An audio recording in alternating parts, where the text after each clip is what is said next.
it's a basically enabler. If we are able to, achieve to a large extent SDG 16, probably it will help to achieve the other SDGs also. So similarly, if we are able to improve in the health, or if we are able to improve in the education, ultimately the other SDGs get actually improved into that.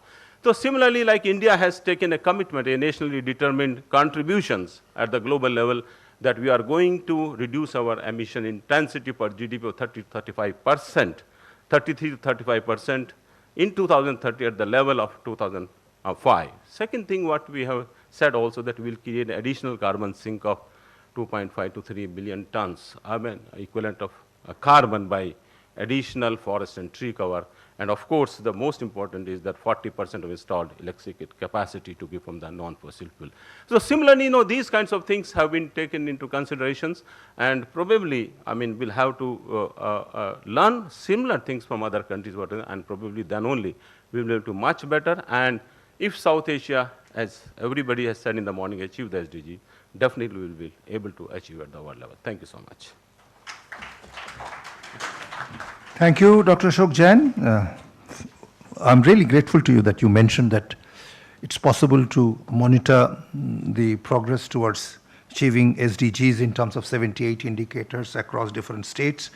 You are really endorsing the view of the Deputy Chairman of the NITI Aayog when he said that such exercise needs to be done, and I have a feeling that similar exercise can be done certainly for the South Asian countries also, and this would be certainly a big move. We have time for 3 quick questions before we will have our chairperson giving the final comments. Can we have just 3 hands going up? 1, yes, I see Dr. Rahman. 2, yes, I have noted your hand. Sorry, I forgot your name, although you mentioned in the afternoon, sorry. Thank you, Mr. Moderator. This is Mohammad Mizanur Rahman from Bangladesh. So it is always difficult to speak after such a scholarly speech given by Dr. Bhattacharya, yet I try to make my point. So one point with regard to goal 16, I have experienced that the civil society, they love to speak on the governance deficits, which is appreciated and which we need to speak up at the global level, regional level, and also at the national level. But one particular point relating to goal 16 is that the institutions that we normally tend to avoid, particularly the role of the civil service. In the morning sessions, we have heard experiences of the developmental states. And if we read the literature concerning the developmental states, we will find that the role of the civil service was tremendous, particularly with regard to the development of Japan and the Southeast Asian countries. So you all understand the robustness of these SDG in terms of the scope and in terms of reaching out and also in terms of the data management.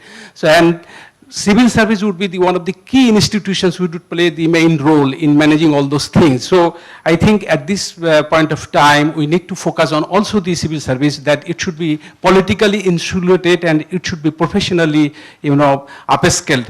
And particularly, we also discussed about the Southeast Asia, the commonalities and the regional, regional integration in Southeast Asia. We also find a good example in Southeast Asia that they have a Southeast Asian Forum on the civil service. So I propose that in the South Asia, we could also form a forum on the civil service. So thank you so much.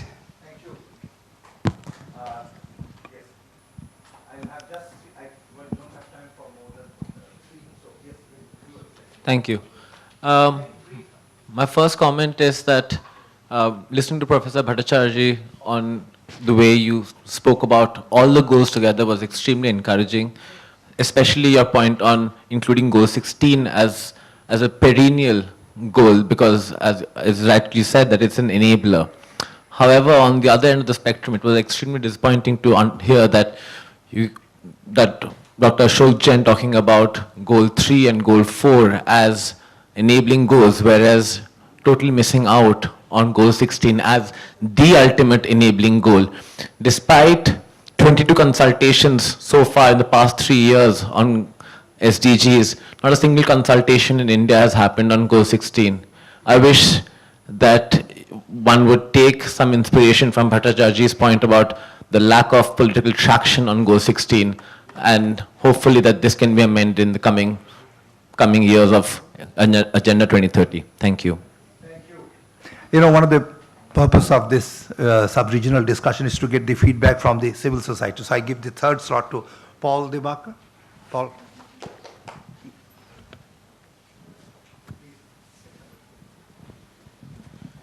Thank you very much, Professor.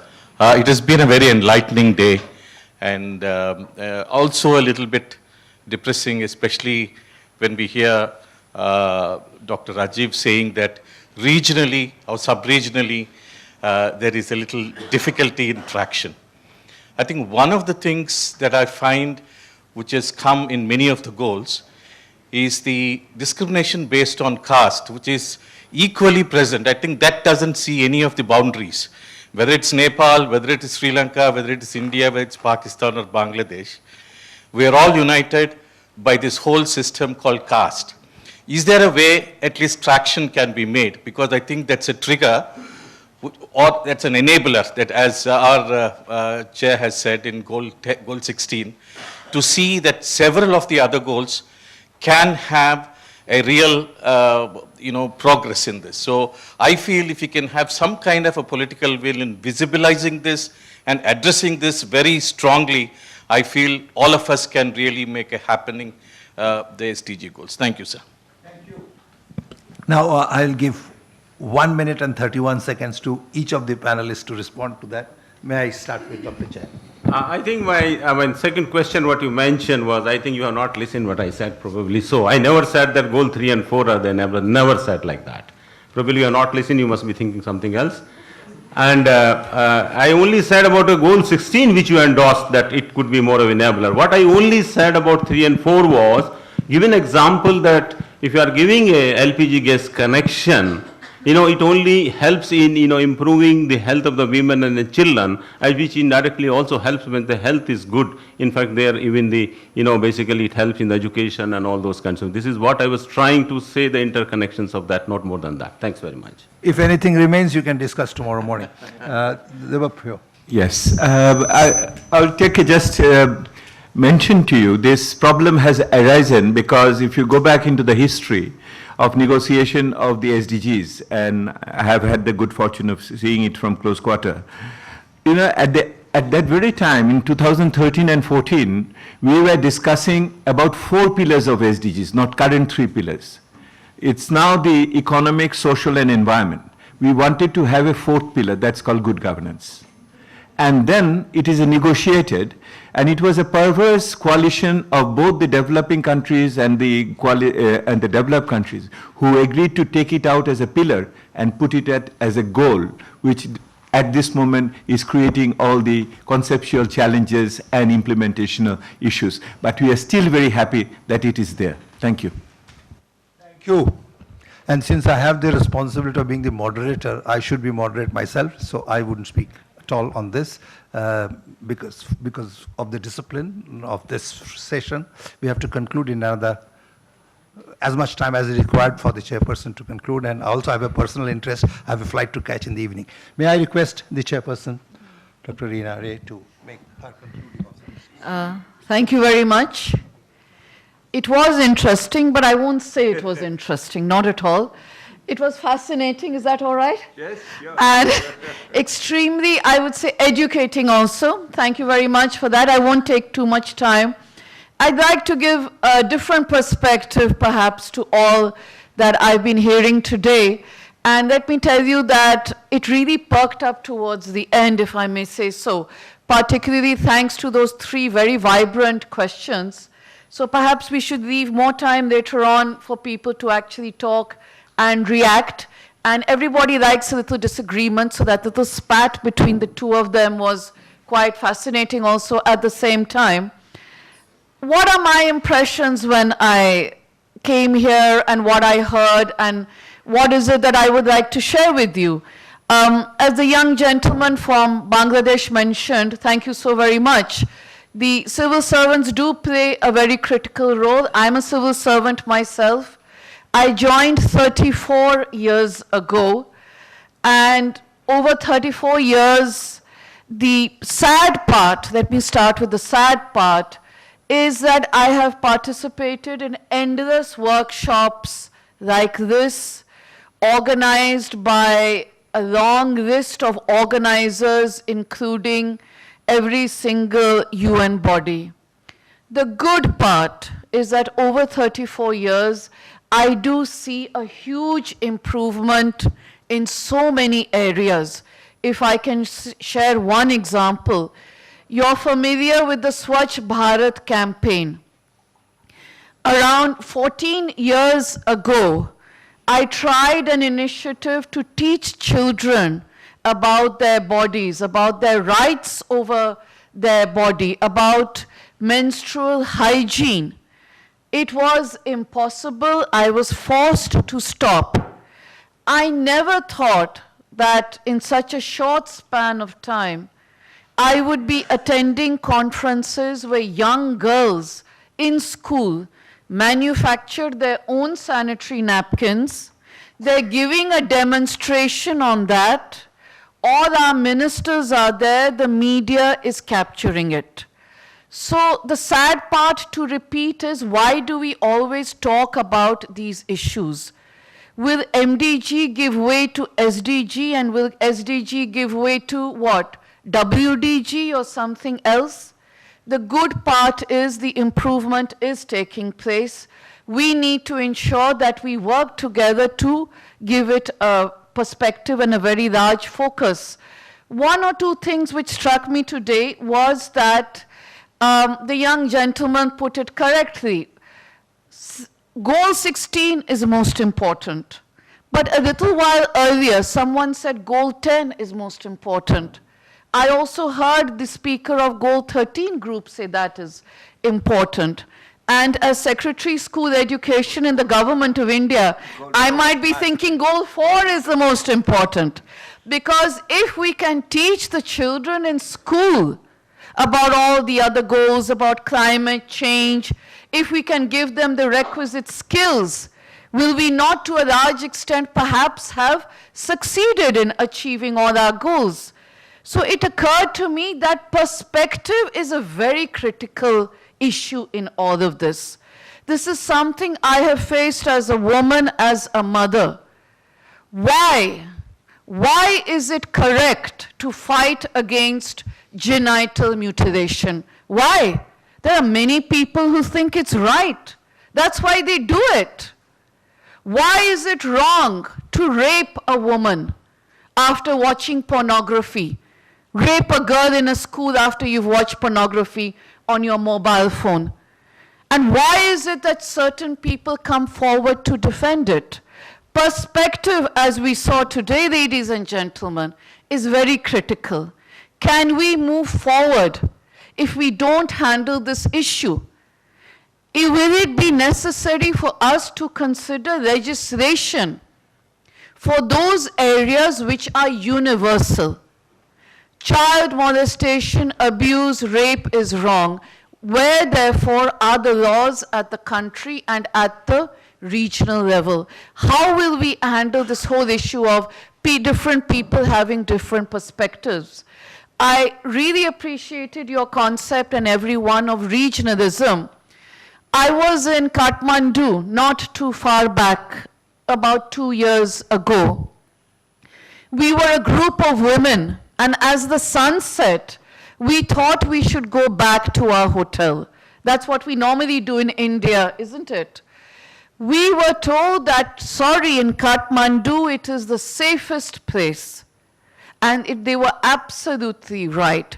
How is it that Kathmandu has made its capital so safe? I'd like to know. Let's share about it. How did Bangladesh manage sanitation and the Grameen Bank and empowerment of women? We'd love to hear these stories. We also have wonderful stories in India. Can I request perhaps ESCAP, and my colleague is here from UNESCO and other organizations, can we set up a portal? A portal doesn't belong to anyone. Can we set up a portal and can we start talking to each other? Can we discuss issues? It could be textiles, it could be food, it could be these goals, it could be anything. Let's get all of us talking to each other to create some kind of identity and sharing everything. I must respond a little bit to education, and that too in India. My colleague here, Professor Kundu, mentioned something. If I could quote, there's a reason why I am referring to this. He talked about the differences in education being sharpest in India amongst rural and urban divide. That's what you exactly said. And there's a study to show it. I'm sure it's absolutely correct. I don't dispute it. But the fact of the matter is, if you are aware of it, we run some of the finest schools in the country in the rural area. That's the Navodaya Vidyalayas. And the children not only do excellently in school, but you again took admission in IITs and IIM as a benchmark of success. So our children are doing extraordinarily well. So therefore, what I want to position before you and suggest is that it is not that we don't know what needs to be done. All of us individually are excelling in so many areas, be it school education. Our own, you call them Dalits, I don't think we're supposed to call them that. Disadvantaged people in every country, every part of our societies are doing well.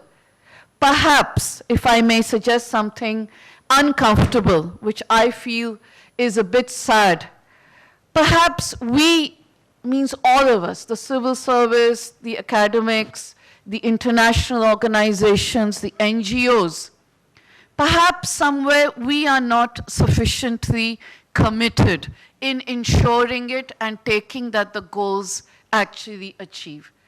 Perhaps it would be a better idea to come up with a list of activities, as my colleague Mr. Jain mentioned. Convert everything into indicators and activities. Ask everyone to comply. Simple things. We talked about a goal on climate change. Can we say in the next meeting, no more plastic bottles? Simple change. That's all that is absolutely required. Let's, absolutely. Thank you so very much. Let's walk the talk. I'm going to retire in a few years, so I can get away with being very vociferous. But we need to leave the legacy behind. The legacy has to be in the difference. The difference has to be measured. And I don't think that attending a conference is a measurement of what improvement we are bringing. This is a measurement. Walking the talk, talking to each other. I'm sorry, I didn't mean to take it in your side. Let's create the portal. Let's share simple activities. Let's come on a common platform. And let's show the rest of the world that when South Asia gets its act together, it can tell everyone else how to make our cities as safe as Kathmandu, how to make our schoolings as better as our Navodaya Vidyalayas, how to make our people as happy and the cities as clean as Bhutan, and all the other successes that we all have. Thank you again for inviting me. I had the last word. Okay, so that's a privilege which I got, but I hope that next time when we meet, which I'm sure we will be meeting, we will be able to actively and quantitatively measure the improvements that we all together have brought about in this interim period. Thank you so very much. Yes. Big hand to the chairperson's concluding observations. She has picked up some of the key issues that came up, not only in this session, but even in the earlier session. I'm also grateful to the two panelists who very succinctly identified some of the critical areas and the 5